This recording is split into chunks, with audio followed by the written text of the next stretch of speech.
Un livre pour les gouverner tous, un auteur pour le créer, un podcast pour les amener tous et 3 Belges pour les lier. Bienvenue dans les pages du milieu. Je m'appelle Cyril. Je m'appelle FX. Je m'appelle Julien. Et ensemble, nous traversons les livres du Seigneur des Anneaux, chapitre par chapitre. Depuis les champs de la comté jusqu'à la montagne du destin. Si vous aimez le Seigneur des Anneaux, les romans entre hobbits, Gollum le séducteur ou Aragorn le rider de l'extrême. Si vous n'avez jamais eu le courage de vous plonger dans les livres ou si vous souhaitez les retraverser de manière inédite, alors rejoignez maintenant les pages du milieu.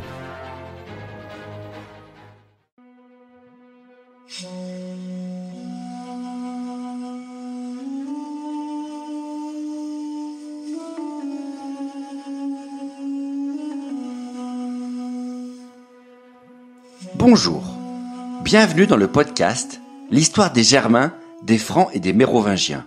Je m'appelle Xavier. Et je m'appelle Romain. Abonnez-vous à notre podcast sérieux, Mais pas trop. conçu pour les passionnés d'histoire, qui veulent tout comprendre sur ces peuples, leurs aventures, leurs coutumes et leurs territoires durant le premier millénaire. Retrouvez-nous sur les réseaux sociaux Facebook et Instagram et sur notre site internet à meropodcast.fr. Et n'hésitez pas à nous faire part de vos commentaires ou à nous donner des étoiles sur votre plateforme de balado favorite.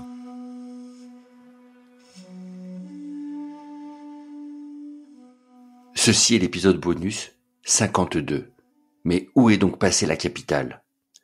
Dans l'histoire romaine assez fantasque, écrite par le chroniqueur byzantin Zonaras au XIIe siècle, on trouve le paragraphe suivant sur l'empereur Honorius à Ravenne. Il n'avait que 10 ans lorsqu'il prit possession de l'empire d'Occident. Mais Stilicon, que Théodose son père lui avait donné pour tuteur, gouvernait en son nom. Comme il avait reconnu que sa propre stupidité l'avait rendu odieux aux personnes de qualité de Rome et leur avait donné lieu de former diverses entreprises contre sa propre personne, il se retira à Ravenne et envoya des ambassadeurs à Alaric, roi des Vandales ou des Goths, pour l'exciter à mettre le siège devant Rome. Histoire des Romains, Jean Zonaras. Alors pour répondre à la question posée par un de nos auditeurs nommé Nicolas, la longue déliquescence de l'Empire romain rend difficile de suivre précisément la localisation des diverses capitales de l'Empire à partir du IIIe siècle. Alors, bien malin qui peut pointer un événement particulier marquant le début de la fin pour le rôle prééminent de la ville éternelle dans la civilisation romaine. Mais très clairement, on peut affirmer que le contrôle progressif du pouvoir par l'armée et ses généraux, composés majoritairement de provinciaux dès le IIe siècle, annonce le déclin du rôle central de Rome au sein de la civilisation née dans cette petite ville d'Italie. Septime Sévère, natif de Libye, marque un premier décrochage entre la capitale et l'Empire, avec le dédain manifeste qu'il oppose au Sénat dès sa prise de pouvoir, au début du IIIe siècle. Puis la crise généralisée qui s'installe pendant 50 ans à la fin de sa dynastie, suivie par la reprise en main de l'Empire par Dioclétien, anéantit définitivement le pouvoir de Rome comme de son illustre assemblée. L'empereur soldat et bâtisseur origine d'Illyrie reconstruit un État où le Sénat n'a plus le moindre rôle réel, car la machine impériale est désormais totalement mise en place et contrôlée par ce qu'il faut bien appeler des monarques détenteurs de la totalité des pouvoirs et vivant tous au loin, sur les frontières et à la tête de leurs armées. Dioclétien et ses successeurs n'anéantiront pas le Sénat, vu le symbole qu'il représentait dans le monde romain, mais en feront une coquille vide, simple relique du passé où les aristocrates se rencontraient pour bavasser, tentant vainement de défendre à coups de pétitions et de délégations les traditions de l'Empire comme son paganisme. Quant à la ville elle-même, elle a aussi, son rôle officiel disparaît au IVe siècle.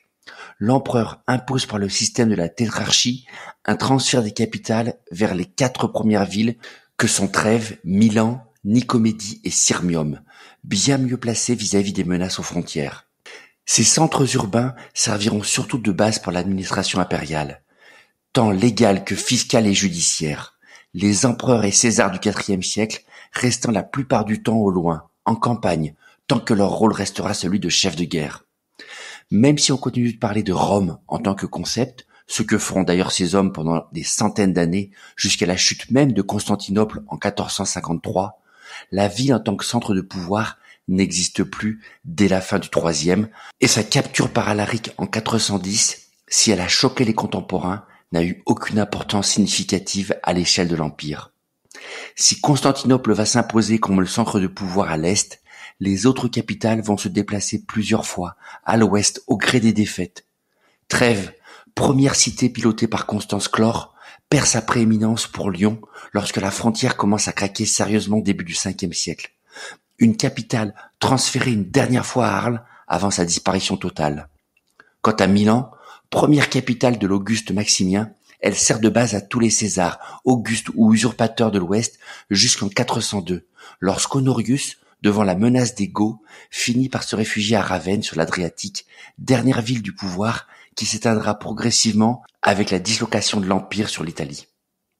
Alors, le concept de capitale va toutefois ressurgir de manière assez paradoxale pour nos oreilles modernes chez les Mérovingiens.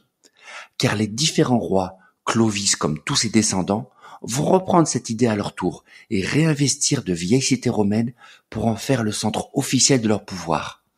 Que ce soit pour célébrer des mariages ou des enterrements ou réunir des conciles d'évêques importants, chaque royaume mérovingien dispose bien à partir du VIe siècle d'une capitale en propre, ville positionnée comme l'épicentre de son pouvoir. Un point central donc où s'enracine leur autorité religieuse et politique. Paris prend un rôle particulier sous Clovis par exemple, où il se fait d'ailleurs enterrer. Mais certains de ses fils iront se localiser à Orléans ou à Soissons, avant que ses petits-fils, eux, ne s'établissent officiellement à Metz ou à Chalon-sur-Saône par exemple, au gré des découpages successifs du territoire.